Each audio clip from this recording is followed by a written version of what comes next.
Support for Central Florida Public Media comes from the Embry-Riddle Aeronautical University Worldwide Campus, providing students from all 50 states and 119 countries with innovative education and opportunities for success.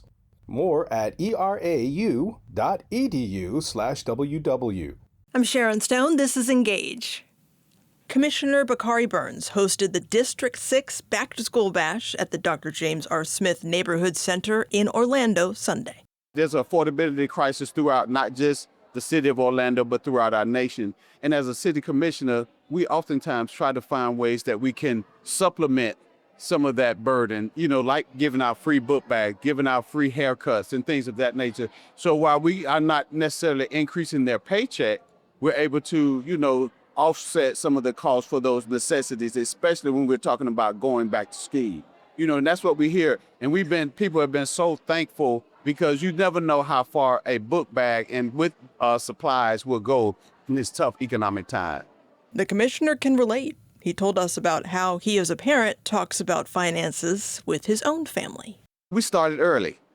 Started with a piggy bank, then got their first bank account. But especially now because they're asking about, well, Dad, what does affordability mean? We're hearing about affordability. And so I have to tell them that there are people in our community who are struggling to find places that are affordable to live. Some of their friends are food insecure. Those are discussions that I know we're having. I'm sure a lot of other communities and families are having because just like I've had to adjust my monthly budget, I'm sure other families are doing the same.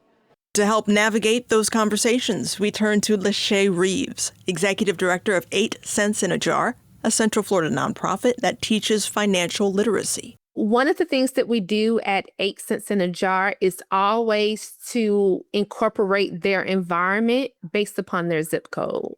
So if we have a student that is based in 32805, which is the Paramore area, we want to bring in their lived experience. So based upon when they walk out of their homes, what do they see?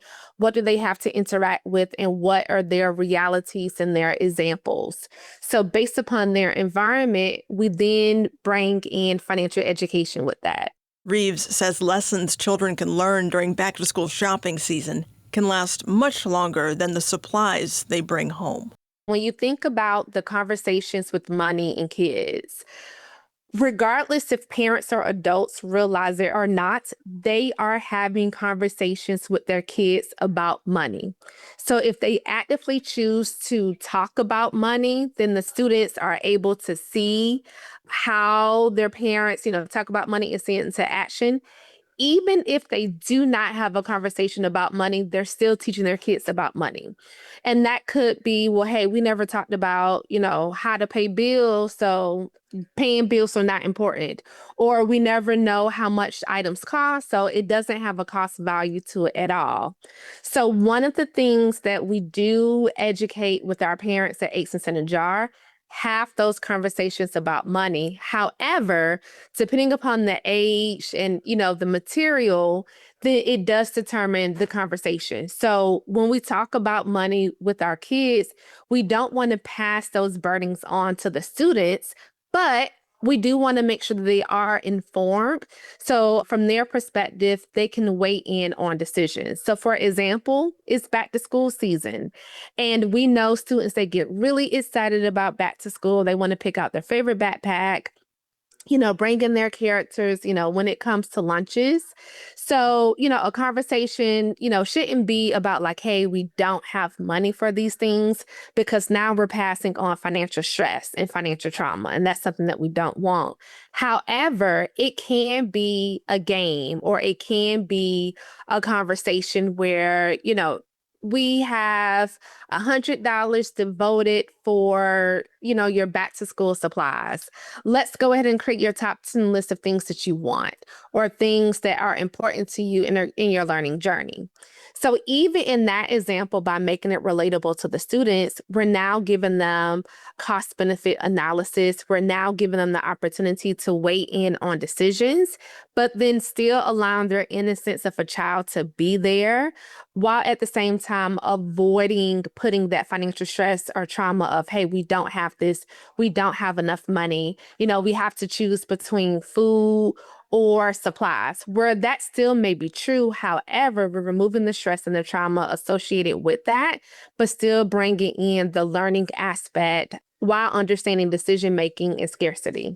How can parents teach kids how to deal with the kinds of financial pressures that they might face from their peers, like wearing the right clothes, having the right kind of iPhone electronics? How do they talk about those realities?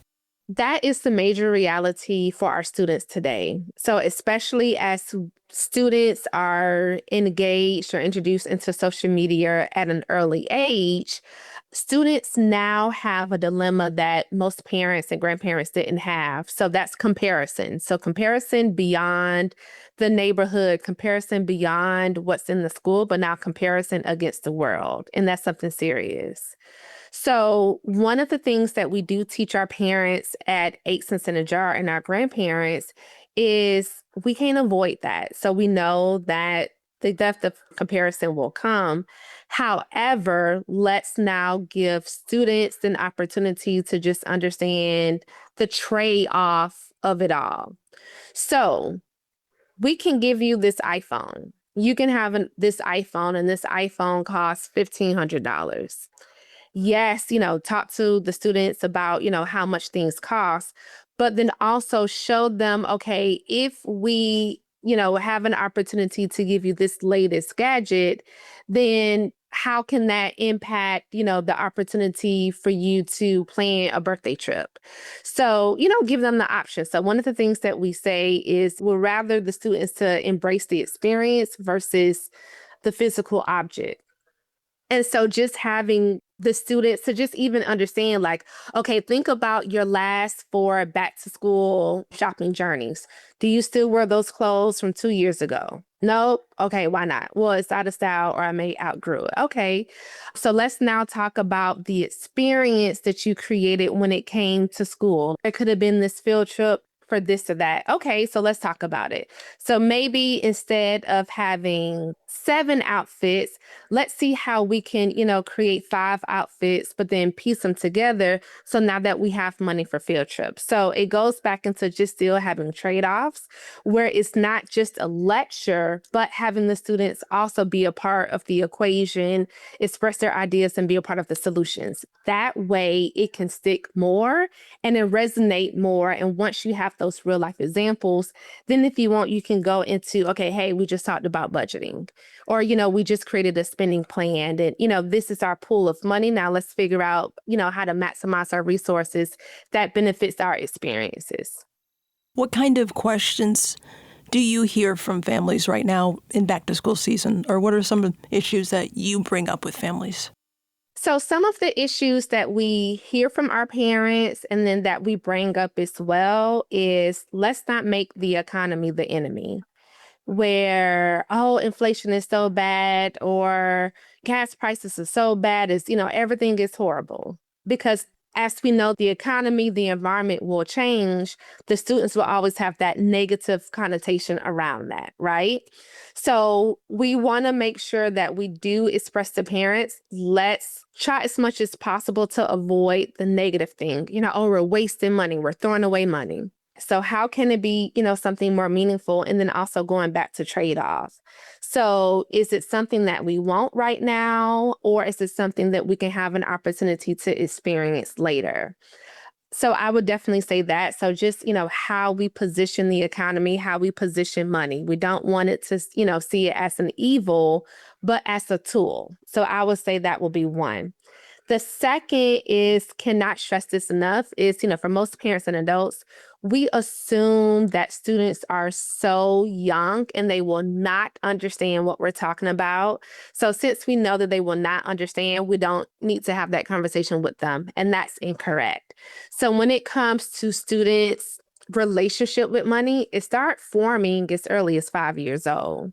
So that's why we want our parents and our adults to actively have those conversations, because regardless if we have it or not, our kids are watching us and they're forming their own patterns, their behaviors, and their relationships with money.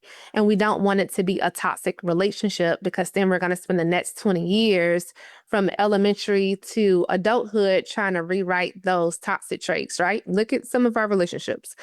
So with that, not having that toxic trait or connotation as it relates to money. And then I would definitely say third, bring in parables, storytelling, an opportunity to include the students in the decision. Now, we're not saying, hey, if you have a choice between rent and the water, include the students into that. But what we are saying, with some of the smaller decisions, whether it be, okay, previously families may have had $200 a month to spend on groceries. Now we have $160. That is a $40 difference, where we don't want to say, oh, like we're losing money, we can't afford this. But okay, this is what we do have. Now let's come together and create a spending plan to create a meal for us that we all enjoy.